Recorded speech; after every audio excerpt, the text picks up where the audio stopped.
Olá, a TV Justiça transmite agora a sessão 2 de dissídios individuais do TST. Você vai acompanhar um resumo da sessão e conferir o que foi destaque na pauta do tribunal.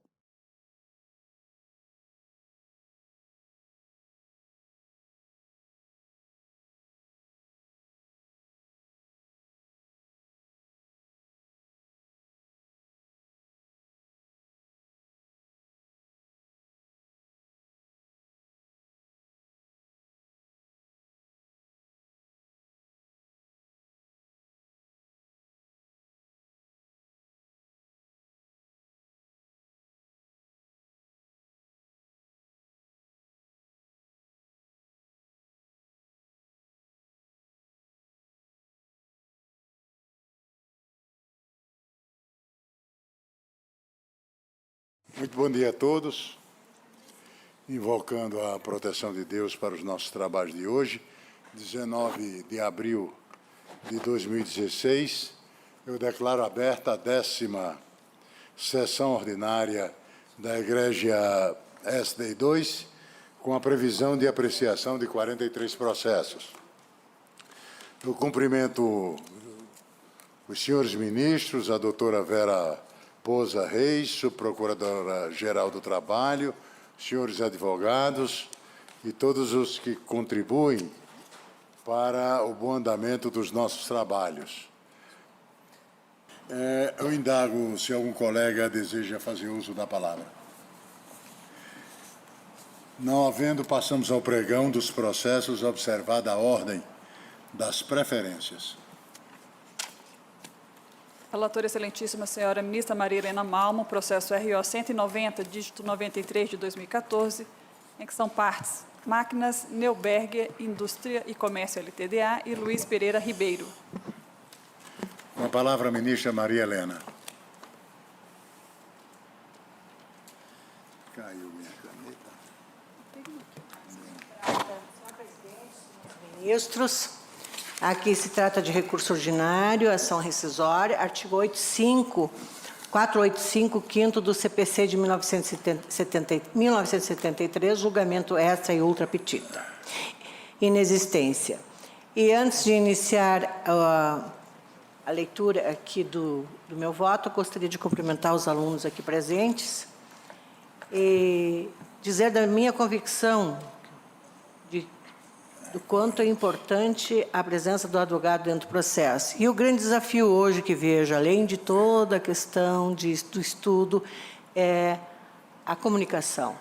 Quer dizer, com processos longos, né, em que é fácil trazer muitas e muitas argumentações, mas esquecendo que, na verdade, o que precisa do advogado é se comunicar com o juiz da causa e tentar trazer para ele a essência dos fatos e trazer para ele o direito. Enfim, o professor Douglas e tantos professores que nós temos aqui na turma, são outros tantos, eu sempre faço esse apelo. Acho que hoje não sei se existe uma cadeira, mas deveria existir uma cadeira de linguagem jurídica. Né? Uma linguagem jurídica que nos desse condições de comunicação de fato. Bom, voltando ao meu processo, a sentença rescindenda foi proferida com observância aos limites postos na petição inicial e na peça de defesa apresentadas, os autos da reclamação trabalhista, porquanto deferiu o pagamento de diferenças salariais decorrentes do exercício da função de retificador e a sua integração para fins de cálculo das demais verbas nos termos em que requeridos e não impugnados, para se concluir pela existência de julgamento extra ou ultra petita, é necessário que a decisão proferida tenha natureza claramente diversa ou além do objeto pretendido, como disposto nos artigos 128 e 460 do Código do Processo Civil de 1973. Recurso ordinário conhecido e não provido. Aqui julgo também ação cautelar incidental que está em apenso, Abro aspas, a ação cautelar não perde objeto enquanto ainda estiver pendente o trânsito em julgado da ação rescisória principal, devendo o pedido cautelar ser julgado procedente, mantendo seus efeitos da liminar eventualmente deferida, no caso de procedência do pedido rescisório ou, por outro lado, improcedente se o pedido da ação rescisória principal tiver sido julgado improcedente. Orientação jurisprudencial número 131 da SDI 2 do TST. Então, a ação cautelar que eu proponho julgar improcedente. É assim que eu voto. Pois não. Doutora Regilene? Senhor presidente, peço a palavra pela recorrente com poderes nos autos já. Pois não. Vossa Excelência tem prazo regimental. Senhores ministros, quis o destino que fosse eu a primeira a sustentar, logo após as homenagens feitas pelo ministro Douglas aos alunos aqui presentes, e fiz questão de destacar a pontuação feita por Sua Excelência sobre o fato desta subseção especializada se deter sobre discussões eminentemente técnicas. Aqui não se discute justiça da dicção jurisdicional que tenha sido emitida, senão os aspectos técnicos que devam ter sido observados pelos sujeitos do processo. Muito bem. Dito isso, e considerando a ponderação feita pela ministra relatora, de que uma ação rescisória, quando se discute pedido extra petita, a discussão deva se cingir da ação do que além tenha sido pedido, é exatamente o caso. Vejam, Vossas Excelências, o que é o direito de ação?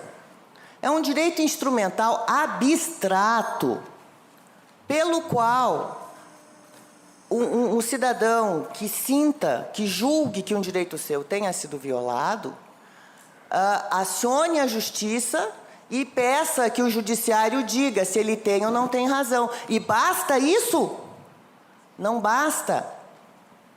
Porque o direito de ação, uma vez acionado e uma vez formada a triangularização processual, uma vez o réu estando nos autos, também este segundo tem direito a uma dicção jurisdicional correta, de acordo com a lei, de acordo com os princípios da legalidade do devido processo legal. O que temos neste caso? Violações claras aos artigos 128, 293 e 460 do Código Civil de 73, vigente à época. E por que eu digo? Vejam, Vossas Excelências, que a petição inicial do processo de conhecimento é claro o pedido do reclamante, ora réu. Exerceu funções de retificador de peças, mas a empresa fez constar a função de ajustador mecânico. E aí ele traça um argumento de que existia um piso salarial da categoria de ajustador mecânico e existia um piso salarial da categoria do trabalhador de funções de retificador de peças. Então, o fato jurígeno apresentado na petição inicial é que existiam duas funções distintas com pisos salariais distintos. É fato que a empresa se limitou a discutir, não existe piso salarial nem para uma nem para outra destas funções, porque o que importa dentro da classificação brasileira de ocupações, a família, ele não faz jus a essa diferença. Muito bem. Mas prosseguindo na petição inicial, que é a base a ser observada pelo judiciário, ele vai e diz assim: desta forma, deve a reclamada arcar com indenização referente a diferenças salariais mensais de todo o período contratual no importe de R$ 480 por mês, com os devidos reflexos no FGTS. Ponto! Essa é a causa de pedir. Seguem-se os pedidos. Letra D. Diferença de salário devido no importe de R$ 480 mensais, referente a todo o período contratual. Vou deixar as horas extras para depois. Vem, então, vejam, Vossas Excelências, Ele fez um pedido certo, determinado e líquido. Líquido. O máximo que se poderia fazer em fase de condenação é acolher o pedido e depois, em fase de execução, serem inseridas a correção monetária e os juros, ponto final. Mas o que fez o juízo rescindendo? Aprova a colimada aos autos, prova que ele realmente exerceu a tal função de retificador de peças, e que fazendo jus àquele salário de 11 reais e pouco por hora, até aí tudo bem. Mas aí ele vem e condena assim, ó. Assim, pelo princípio da isonomia, defiro as diferenças salariais que restarem apuradas em regular liquidação de sentença. É óbvio que o valor deu a maior. A condenação hoje está em mais de 135 mil reais. Quando, se o pedido que foi efetivamente feito e efetivamente o defendido, de acordo com o contraditório da ampla defesa, tivesse sido acolhido, o valor da execução estaria infinitamente menor, pois já foi comprovado na cautelar isto. E mais, não só o juízo rescindendo condenou fora do que foi pedido, acabei de ler a vossas excelências. O indivíduo pediu R$ 480 por mês de diferenças salariais. E o juiz mandou apurar as diferenças que se encontrassem na execução. É visível o pedido, a condenação além do pedido. Eu indago a vossas excelências. Ah, mas é justo. Eu reconheci que houve uma função diferenciada, o exercício de uma função diferenciada, cujo valor salarial era maior. Então, eu condenei nas diferenças. Sim, mas dentro do significado do que seja direito subjetivo, eu não posso invocar e pedir nada que não esteja previsto no direito positivo, é fato. O direito positivo conta com o juízo hipotético da norma, vem o fato real, subsume-se a ele e condena-se de acordo com o direito positivo. Agora, o titular do direito vindicado, ele vindica aquilo que ele quer. E o empregado quis só R$ 480 mês. E com reflexos, egrégia sessão, com reflexos tão somente ao FGTS. E aí vem ele, tanto é que ele no pedido vem a diferença de salário de R$ 480 mês, horas extras não pagas e reflexo das horas extras não pagas nos descansos semanais remunerados, férias, 13º, aviso prévio e FGTS. Ponto. O FGTS lá atrás é que ele pede FGTS sobre verbas supra com 40%. Ponto. Vem o juízo rescindendo e condena, fora o que já li a vossas excelências, o que restar apurado em execução. Não, o juiz não poderia ter dado, já estou terminando, excelência, o juiz não poderia ter condenado pedido ilíquido se o pedido foi líquido. E mais, em consequência, ficam deferidos os reflexos nas verbas contratuais e rescisórias, aviso prévio, gratificação de Natal, férias com texto, FGTS com 40%. O reclamante ora réu, ele não pediu reflexos das diferenças salariais sobre essa renca de condenação que o primeiro grau no juízo rescindendo deu. Então, pedindo todas as vênias a Sua Excelência, a ministra relatora, solicita-se a esta egrégia sessão que pondere sobre os fatos realmente ocorridos e dê provimento ao recurso ordinário. Ministra Maria Helena. Senhor presidente, quando eu examino o teor da decisão rescindenda, aqui se trata de recurso ordinário, digo que os preceitos que consagram o princípio da adição, da congruência dos pedidos, o qual estabelece que o magistrado, ao julgar a lide, está vinculado às balizas fixadas pelas partes na petição inicial e na contestação, não podendo deferir pedidos não postulados, nem apreciar fundamentos não arguidos, salvo quanto às questões de ordem pública. Com efeito, Na petição inicial apresentada nos autos do processo de origem da decisão rescindenda, folhas 5 e 3, o então reclamante sustentou que, abro aspas, recebia salário mensal referente ao piso da categoria de ajustador mecânico, atividade que não exercia na empresa, cuja última remuneração era de R$ 9,11 por hora, ou R$ 2.186,40 mensais.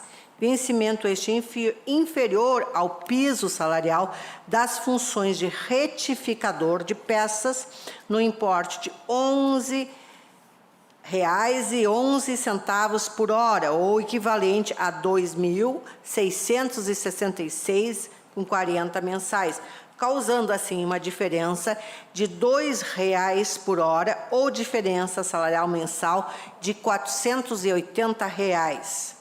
E requereu o pagamento de diferenças salariais no importe de 480 mensais, referente a todo o período contratual.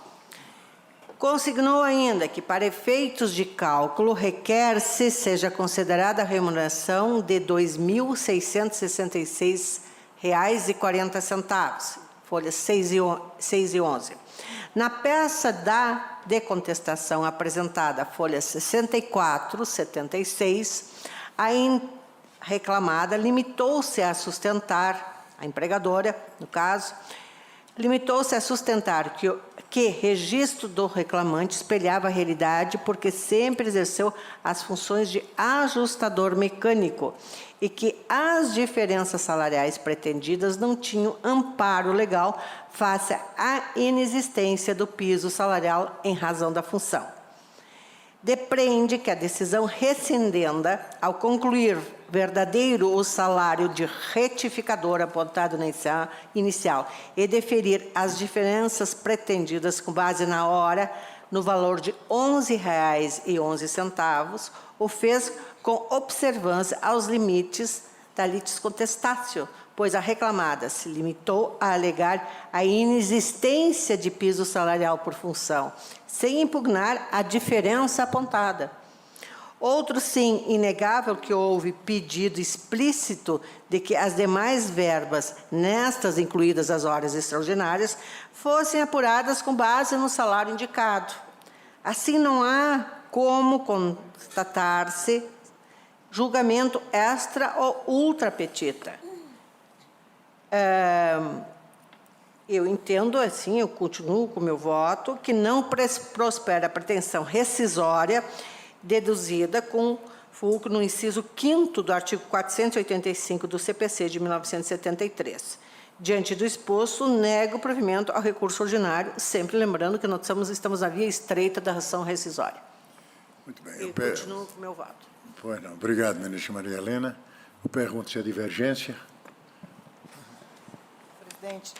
Senhor presidente, só para evitar embargos declaratórios, indago a ministra se ela julgou a questão das horas extras. Sim, porque eu concluo, quando eu faço a conclusão que este é o salário pretendido e que este é o salário que vai sendo considerado nas demais parcelas, eu penso que está decidida essa questão. Eu li aqui na parte, não abri um item.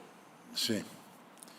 Eu digo que o valor do salário que está dentro, não está fora, não passa do pedido, né? Não é infra nem ultra petita, e digo que as demais parcelas serão calculadas com aquele salário que foi reconhecido, eu estou abrangendo também a questão das horas extras. Muito obrigado, ministra Maria Helena. Ministro Alberto Bresciani.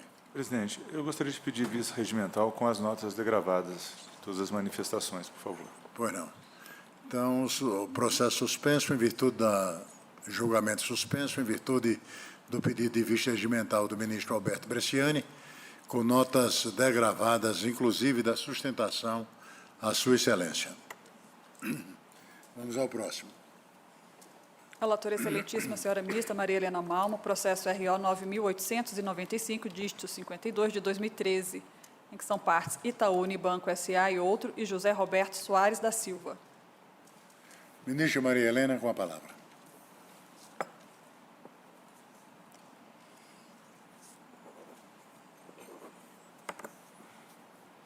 Aqui é banco, senhor presidente, senhores ministros, o recurso é do Banco Itaú, né? Recurso ordinário, também ação rescisória, artigo 485, item 5º do CPC. Não, desculpa, aqui não foi atualizado a minha página aqui. Já vou atualizar. Não quero o celular.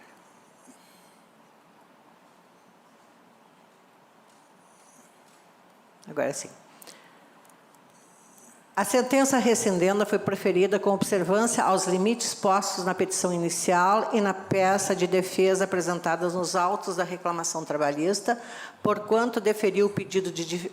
Gente, eu estou... Por favor.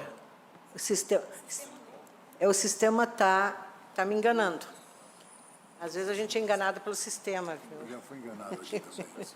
Então, vamos para o antigo sistema. É um novo sistema, eu vou voltar para o antigo sistema para eu não ser enganado. O antigo me engana não é com tanta frequência.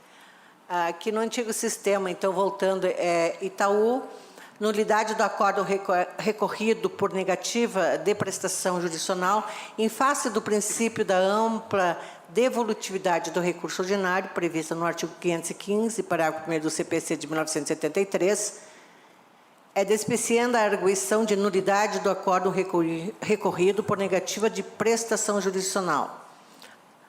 Artigo 485, 5º e 9º do CPC, de 1973, recurso ordinário interposto na reclamação trabalhista, efeito devolutivo, decisão fundamentada, violação inexistente, erro de fato não fundamentado, de fato não configurado. A sentença proferida nos autos do processo de origem do acordo rescindendo, acolheu a prescrição quinquenal e, quanto ao pagamento das diferenças salariais, consignou que o reclamante não se desincumbiu de comprovar o exercício da função de diretor, razão pela qual julgou improcedente a pretensão. O reclamante interpôs recurso ordinário, no qual renovou a pretensão ao pagamento de diferenças salariais. Não foi suscitada a tese segundo a qual tais diferenças salariais estariam fulminadas pela prescrição total, porque o enquadramento do autor naquela função foi praticado em período prescrito. Assim, no que diz respeito à prescrição, não houve impugnação recursal e a questão não foi devolvida à apreciação do tribunal. Passando assim, incólumes o artigo 7º, 29, 515, parágrafos 1º e 2º do CPC de 73. 7º da Constituição Federal. Pelos mesmos fundamentos, não há que se falar em erro de fato. Outro sim, a Corte Regional decidiu de forma clara e fundamentada, e com base na análise da documentação e nas demais provas colecionadas àqueles autos, concluiu serem devidas as diferenças salariais decorrentes do exercício da função de acordo com o artigo 131 do CPC. E leio o artigo 93, 9º da Constituição Federal, artigo 485, 5º do CPC de 73. Julgamento esta petita também aqui não. O que se constata é que a decisão rescindendo determinou a apuração em liquidação de sentença com base no salário de outro empregado, diretor júnior, sob pena de aceitar-se a remuneração indicada inicial em estrita observância aos limites do pedido e da defesa apresentado naqueles autos. Recurso ordinário conhecido, mas ao qual eu não dou provimento. Conhece e nega provimento. Doutor Eli. Presidente, pelo banco recorrente, com procuração nos autos, eu peço o uso da palavra. Vossa Excelência tem a palavra pelo prazo regimental de 10 minutos. Obrigado, senhor presidente. Excelentíssimo senhor presidente, excelentíssimos senhores ministros, senhoras ministras, ilustre representante do Ministério Público, egrégia subseção. Inicialmente, eu gostaria de agradecer as elogiosas palavras do ministro Douglas, e as recebo humildemente, porque penso que não sou merecedor de tanto. Mas eu tenho um enorme carinho realmente com o IESB, eu fui aluno do IESB, fiz pós-graduação no IESB, fui aluno do ministro Douglas, fui aluno do ministro Vieira de Mello, sou advogado do IESB atualmente, faço um mestrado para tentar retornar ao IESB na condição de professor novamente. Temos aqui uma colega que também se formou no IESB, servidora pública. Então, o IESB é uma grande instituição, mas não é a instituição que faz o aluno, é o aluno que se faz. Só depende de vocês, correr atrás, temos aqui a oportunidade de servidora que passou num concurso público formada no IESB. Então, temos, diante disso, eu deixo aqui a nossa mensagem como advogado, no sentido de que, na tribuna, nós fazemos o nosso melhor, mas o direito é quem prevalece. Se o seu cliente tiver o direito, ele vai alcançar sucesso ou não. Então, ao caso concreto, senhor presidente, pedindo vênia aí, eu tenho me elastecido um pouco a mais, mas o caso concreto tem as seguintes particularidades. A primeira delas é que o reclamante ajuizou uma reclamação trabalhista, postulando o enquadramento jurídico no cargo de diretor júnior B do banco. Então, houve um pedido de enquadramento jurídico na petição inicial.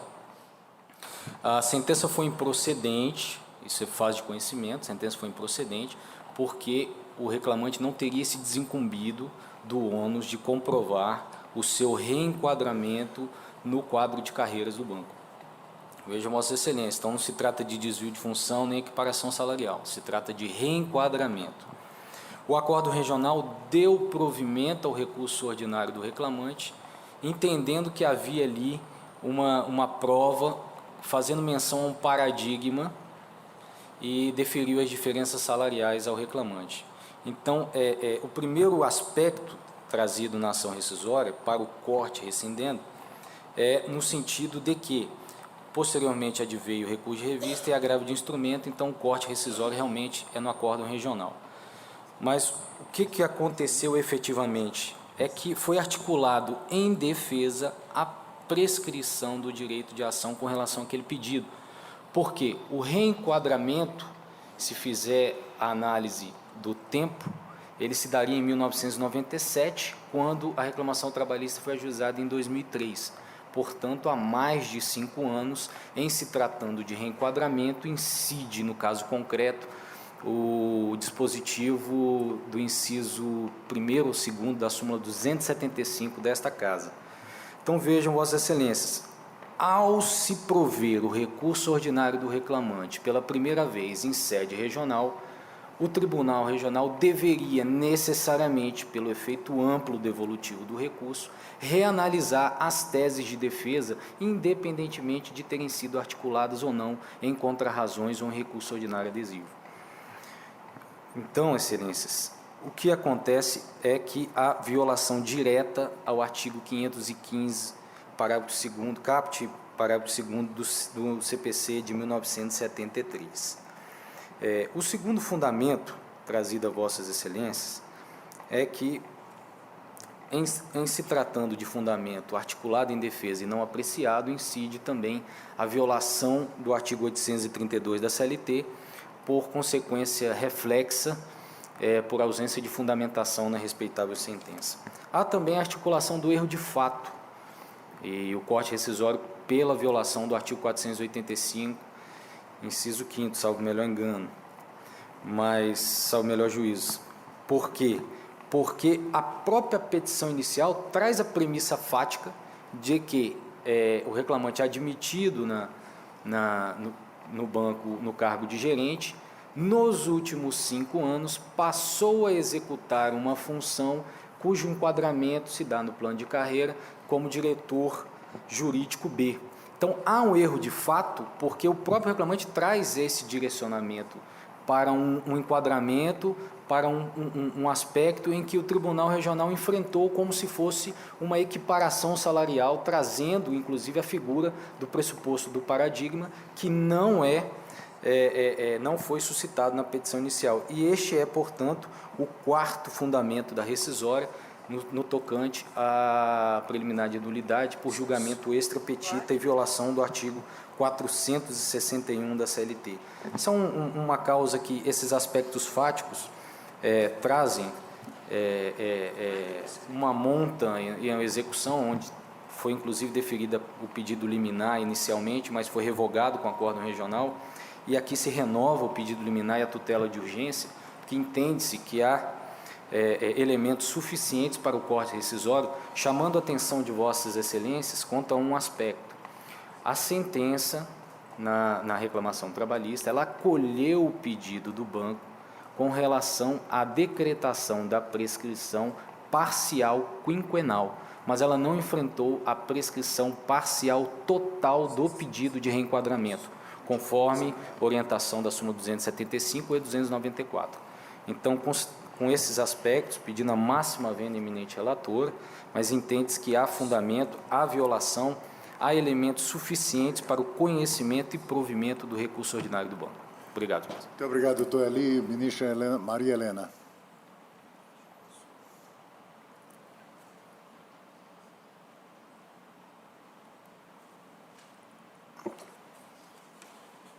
Bom, a análise. Eu transcrevo aqui o voto do regional no meu na minha proposta de voto. E ao exame, no que diz respeito à violação dos artigos 832 da Consolidação das Leis do Trabalho, 165, 452.2 do Código de Processo Civil de 73, 93.9 da Constituição Federal, entendo que não prospera a pretensão dos autores. E assim porque a Corte Regional decidiu de forma clara e fundamentada, com base na análise da documentação e nas demais provas colacionadas, aqueles autos por meio da qual concluiu serem devidas as diferenças salariais decorrentes do exercício da função de diretor júnior B. A decisão mostra-se coerente e bem fundamentada, ainda que não atenda aos interesses da parte, é lógico. No que diz respeito ao efeito devolutivo do recurso ordinário, previsto nos parágrafos 1º e 2º do artigo 515 do Código de Processo Civil de 73, aplicados subsidiariamente ao processo do trabalho, melhor sorte não assiste aos recorrentes.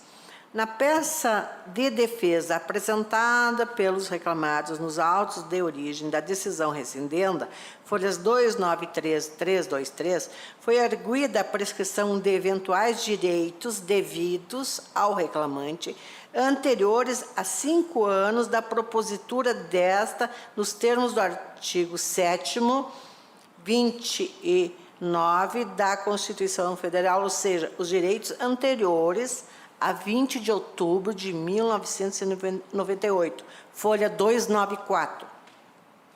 Convém observar que naquele feito, o reclamante alegou que, a partir de 1997, passou a exercer função de diretor júnior, sem a correspondente contraprestação, e requereu o pagamento de diferenças salariais decorrentes do exercício destas funções, folha 1491. E no ponto específico, a defesa apresentada naqueles autos limitou-se a aduzir que o ato nos termos informados está prescrito, razão pela qual não deve ser discutido nos autos. Folha 305 e 306. A sentença acolheu a arguição e declarou prescritas as parcelas anteriores a 5 anos da data do ajuizamento da ação, nos termos do artigo 7º da Constituição Federal, folha 478, e quanto ao pagamento das diferenças salariais, consignou que o reclamante não se desincumbiu de comprovar o exercício da função, razão pela qual julgou improcedente a pretensão. Interpôs o reclamante recurso ordinário, no qual renovou a pretensão de pagamento de diferenças salariais decorrentes do exercício da função de diretor. Nas contrarrazões apresentadas a tal recurso, embora o reclamante em seu recurso insistisse no deferimento das diferenças salariais, nada foi aduzido acerca da tese de que, ao caso, incide a prescrição total, folhas 517 e 539. Assim, no que diz respeito à prescrição, nos moldes em que acolhida, não houve impugnação recursal e a questão não foi devolvida à apreciação do tribunal, caput do artigo 515 do CPC de 73. Certo que o acórdão rescindendo reformou a sentença para deferir o pagamento das diferenças salariais com base na análise das provas produzidas nos autos. Desta forma, as diferenças salariais deferidas foram limitadas ao período posterior aos 5 anos que antecederam o ajuizamento da reclamação trabalhista, em observância ao princípio da adstrição da sentença aos limites da litiscontestação. Com efeito, o argumento de que a pretensão ao pagamento de diferenças salariais decorrentes do exercício do cargo de diretor júnior B está totalmente prescrita, porque o reclamante passou a exercer o cargo em 1997 e a reclamação trabalhista só foi ajuizada quando já decorrido mais de 5 anos do suposto ato de enquadramento, não foi deduzido nas contrarrazões apresentadas ao recurso ordinário, folhas 517 e 540. Assim, não tendo tal fundamento sido suscitado sequer em contrarrazões do recurso, não poderia a Corte Regional dele conhecer. Por outro lado, por outro aspecto, a aplicação subsidiária do parágrafo 5º do artigo 219 do Código de Processo Civil de 73 não tem entendimento pacífico na esfera trabalhista, uma vez que a pronúncia da prescrição de ofício no processo trabalhista é matéria que enseja interpretações diversificadas. Assim, a tese recursal não enseja o corte rescisório por quanto de interpretação controvertida nos tribunais, o que atrai o entendimento da súmula 343 do Supremo Tribunal Federal e a aplicação do item 1 da súmula 83 deste Tribunal Superior. Isto porque o mencionado inciso apenas admite o corte rescisório quando constatado entendimento expressamente contrário à letra da lei e não nos casos de interpretação razoável de norma que ainda encontra diversas linhas de entendimento. Ademais, a jurisprudência desta Corte firmou-se no sentido de que não enseja o corte rescisório calcado em violação do artigo 7º, 29 da Constituição Federal de 88, quando a questão envolve discussão sobre a espécie de prazo prescricional aplicável aos créditos trabalhistas, se total ou parcial, porque a matéria tem índole infraconstitucional construída na Justiça do Trabalho no plano jurisprudencial. Esta é a dicção da súmula 409. Assim, por qualquer ângulo que se analise, não prospera a pretensão rescisória com fundamento no inciso 5º do artigo 485 do CPC de 73. Por sua vez, o erro de fato de que trata o inciso 9º do artigo 485 do CPC de 73 ocorre quando a decisão rescindenda admitir um fato inexistente ou quando considerar inexistente um fato efetivamente ocorrido, conforme disposto no parágrafo 1º do mesmo dispositivo legal. No caso, a prescrição das parcelas anteriores ao quinquênio que antecedeu o ajuizamento da ação foi objeto de pronúncia na sentença e não houve insurgência recursal quanto ao ponto. Não foi suscitada a tese segundo a qual tais diferenças salariais estariam fulminadas pela prescrição, porque o ato de enquadramento autor naquela função foi praticado em período prescrito. Depreende-se que o julgador apreciou a matéria posta de forma integral, indicando os motivos que formaram seu convencimento para concluir devidas as diferenças salariais decorrentes do exercício da função de diretor júnior. Eu nego provimento. Item 4, artigo 485, 5º do CPC de 73, o julgamento extra petita também entendo não caracterizado e também proponho negar provimento ao recurso. Em suma, senhores ministros, eu proponho conhecer o recurso ordinário e, no mérito, negar-lhe provimento. Conhece e nega provimento? Eu pergunto, ministro Douglas. Presidente, se nenhum dos ministros mais antigos solicitar, eu gostaria de pedir vista regimental com notas taquigráficas. Pois não. Suspenso o julgamento em virtude do pedido de vista regimental do ministro Douglas Alencar Rodrigues, com notas degravadas a Sua Excelência. Vamos ao próximo. Relatora excelentíssima, senhora ministra Adelaide Miranda Arantes, processo RO 198, dígito 14 de 2015, em que são partes Luciano Salles Oliveira e Cílio Borges. Com a palavra a ministra Adelaide. Trata-se de recurso ordinário e mandado de segurança, em que se constata a ausência de cópia do efetivo ato coator e da respectiva intimação. Prova pré-constituída, indispensabilidade dos referidos documentos. Ausência de prova pré-constituída para o manejo de mandado de segurança, constatado que não foram juntados aos autos o primeiro ato judicial que determinou o bloqueio sobre o percentual dos vencimentos do impetrante, nem a sua respectiva intimação, como já referido. Trata-se de documentos indispensáveis, pois são eles que permitem verificar a alegada violação do direito líquido e certo e o respectivo prazo decadencial, nos termos do artigo 6º e 23 da Lei 12.016 de 2009.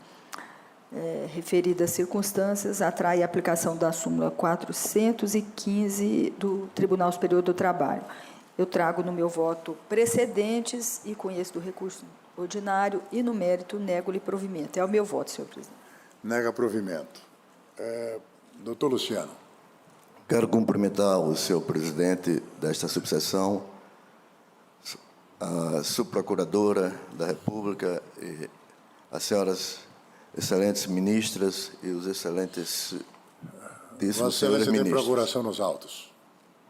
Procuração nos autos. Eu estou em causa própria.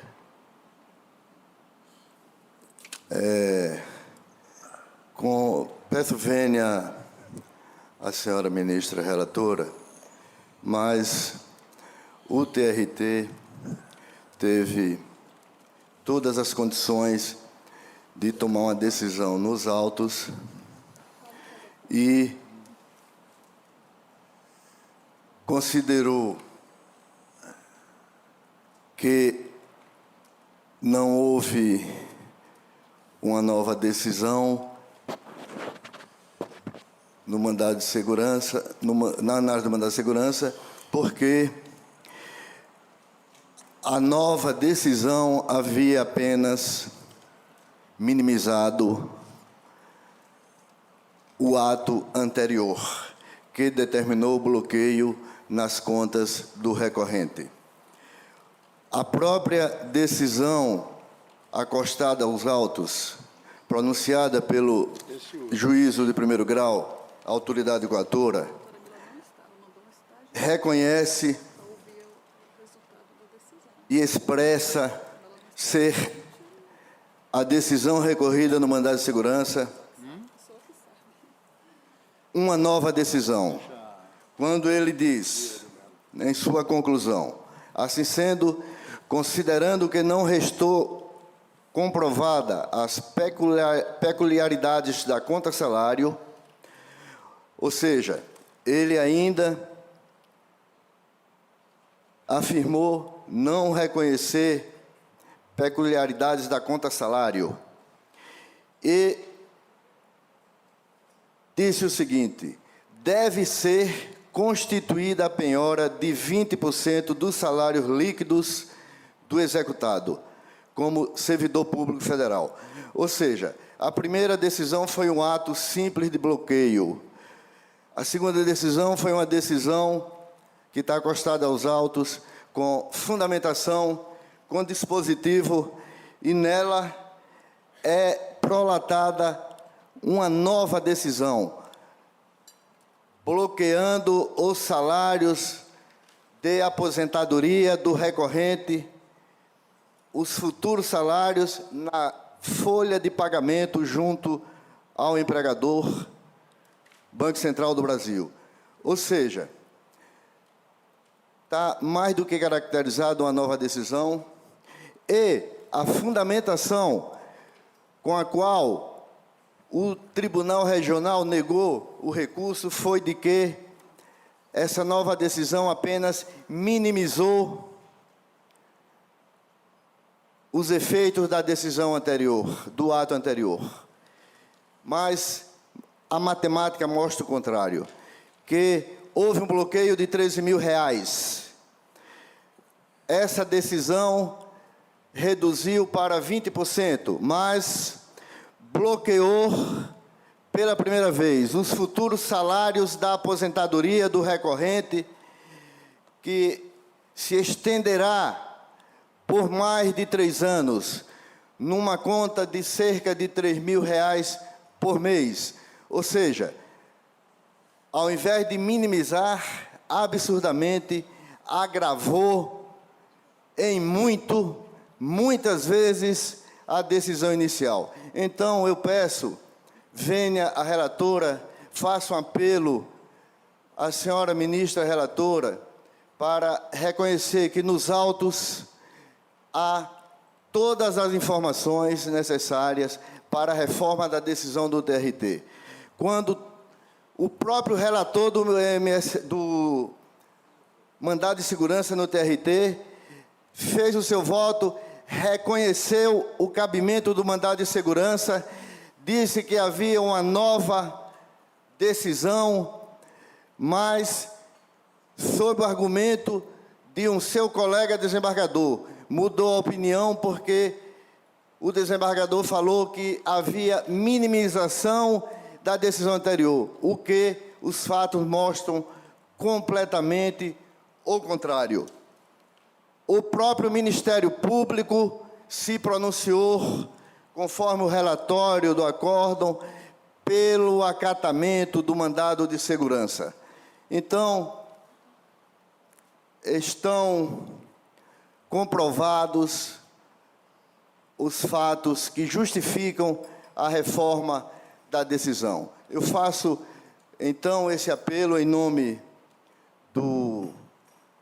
da Constituição, em nome da lei, que houve uma ilegal penhora de salários de aposentadoria. Uma afronta à lei, à jurisprudência, à orientação jurisprudenciais desta Corte, à segurança jurídica e à justiça. Então, eu peço aos senhores ministros que acatem esse recurso. Muito obrigado. Ministra Adelaide. Senhor presidente, ao analisar, eu procuro não me caracterizar como essencialmente formalista. Esse é uma característica que eu tenho procurado desenvolver na minha função de julgar. Mas, nesse caso especificamente, embora eu compreenda o apelo do nobre advogado feito da tribuna, mas eu não refuto a ilegalidade da penhora, mas por essa questão que é esse óbice da súmula 415, no que se refere à prova pré-constituída, eu não consegui ultrapassar essa barreira da formalidade. Então, eu peço vênia ao nobre advogado, ao doutor Luciano, que também se pronunciou da tribuna, e mantenho o meu voto e coloco os fundamentos do meu voto acrescido dos argumentos que ele trouxe da tribuna, mantendo. Muito bem. Eu pergunto se há divergência. Senhor presidente, ministro Renato. Ministro Renato. Pois não, ministro Renato. Senhor presidente, eu vou pedir vista regimental, tenho uma dúvida, porque, na verdade, o impetrante indicou um ato praticado em 2015. Quem invocou o ato de 2014 foi o acórdão recorrido. Então, eu tenho dúvida se ele teria que ter trazido aos autos um ato não indicado por ele como praticado pela autoridade coatora. De modo que eu vou pedir vista regimental para melhor exame. Pois não, ministro Renato. O julgamento suspenso em virtude do pedido de vista regimental do ministro Renato de Lacerda Paiva. Deseja notas, ministro Renato? Notas degravadas ao ministro Renato de Lacerda Paiva. Eu também as peço. Como? Eu também peço nota degravada. Para a Inclusive ministra da Adelaide, sustentação oral. também para a relatora. Nós temos um processo aqui, a advogada não está presente, mas em homenagem à sua ausência, vamos apregoar. Relator excelentíssimo, senhor ministro Vieira de Mello Filho, processo EDRO 1.612, dígito 51 de 2014, em que são partes Corina Bianchi, Monte Raso, Moyen e Baim, Brasil LTDA. Com a palavra o ministro Vieira de Mello. Senhor presidente, senhores ministros, aqui cuida-se de embargos de declaração em recurso ordinário e mandado de segurança. Na verdade, a sessão em decisão anterior da minha lavra concedeu a segurança para o efeito de estabelecer a garantia fiança em substituição ao bloqueio da conta bancária. No caso concreto, sustenta-se nos embargos que haveria a imprestabilidade da referida fiança, porque ela cuidaria de possível garantia para efeito de concessão e terceirização de serviços e permissão de serviços públicos.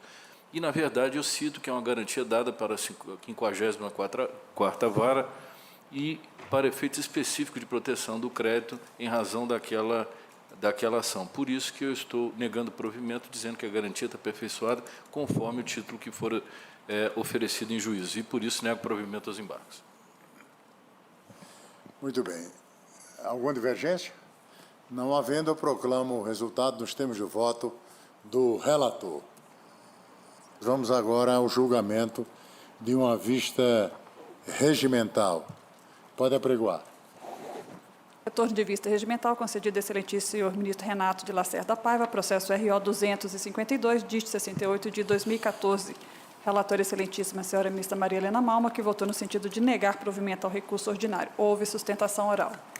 Com a palavra o ministro Renato de Lacerda Paiva. Senhor presidente, só para lembrar, este é aquele caso em que Sua Excelência inicialmente estava entendendo prejudicado em razão de superveniência de uma decisão do juízo. Depois verificamos que não havia prejudicialidade. Sua Excelência então trouxe uma decisão do mérito, negando o provimento ao recurso ordinário e mandado de segurança. E havia uma discussão se efetivamente o valor da penhora via Bacenjude, o valor em conta corrente, poderia ser liberado em razão de uma penhora de um imóvel que, no entender de Sua Excelência, não era suficiente para garantir o valor total da execução provisória. Eu pedi vista regimental exatamente para verificar esse aspecto e somente tive acesso aos autos eletrônicos no dia de ontem por questões operacionais. E é uma afirmação, na verdade, apenas uma afirmação lá na decisão do juiz de primeiro grau de que teria havido uma extensão de uma penhora de outro processo nesses autos. Então, senhor presidente, é uma questão muito delicada, eu precisaria pesquisar um pouco mais o processo para verificar a extensão desta penhora para poder encaminhar o voto. Então, eu peço respeitosamente, Vossa Excelência, que me prorrogue a vista regimental nesses autos e trarei na próxima sessão que estiver presente. Pois não. Então, fica prorrogada a vista regimental ao ministro Renato de Lacerda Paiva. Agradecendo a todos, aos senhores ministros, à subprocuradora-geral do Trabalho, aqui presente, doutora Vera, e a presença, sobretudo, dos alunos, dos estudantes do curso de Direito do Instituto de Educação Superior de Brasília, IESB, acompanhadas do digno professor Fabrício Lopes Paula. Dizer que o Tribunal Superior do Trabalho está à disposição dos senhores estudantes, a quem agradecemos a presença e esperando que, de alguma forma, esta sessão tenha trazido um pouco mais de conhecimento a Suas Excelências. Muito obrigado pela presença, obrigado a todos e declaro encerrada a sessão.